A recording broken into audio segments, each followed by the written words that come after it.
नमस्कार, आपण पाहताय लोकराज्य न्यूज 24। पाहुयात महत्त्वाची बातमी। बारामती तालुक्यातील सख्या बहीण भावाचे पार्थिव नीरा कालव्यात आढळून आल्यानं एकच खळबळ उडाली आहे। 3 दिवसांपूर्वी फलटण पोलीस ठाण्याच्या हद्दीतून दोघेही बेपत्ता झाल्यानंतर नातेपुते पोलीस ठाण्याच्या हद्दीतील नीरा कालव्यात त्यांचे पार्थिव आढळून आले।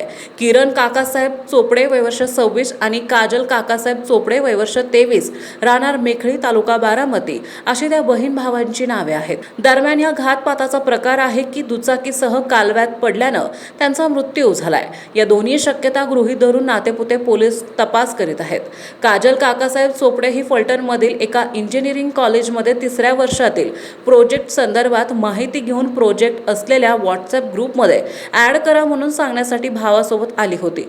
काम झाल्यानंतर मंगळवारी 7 एप्रिल रोजी दुपारी ते कॉलेजमधून बाहेर पडले, परंतु घरी पोहोचलेच नाही। त्यामुळे कुटुंबीय आणि नातेवाईकांनी फलटण शहर पोलीस ठाण्यात दोघेही बेपत्ता झाल्याची तक्रार नोंदवली। बेपत्ता बहीण भावाचा शोध सुरू असतानाच माळशिरस तालुक्यातील धर्मपुरी ते गुरसाळे हद्दीत नीरा उजवा कालव्यात दोघांचे पार्थिव आढळून आले।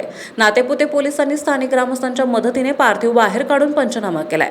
नातेपुते ग्रामीण रुग्णालय शवविच्छेदन केल्यानंतर पार्थिव नातेवाईकांच्या ताब्यात देण्यात आले। सध्या आकस्मिक मृत्यूची नोंद करण्यात आली आहे। महाराष्ट्रातील महत्त्वाच्या आणि ताज्या बातम्या पाहण्यासाठी आजच आमच्या लोकराज्य न्यूज 24 न्यूज चॅनलला YouTube वर सबस्क्राइब करा आणि बेल आयकॉन प्रेस करा।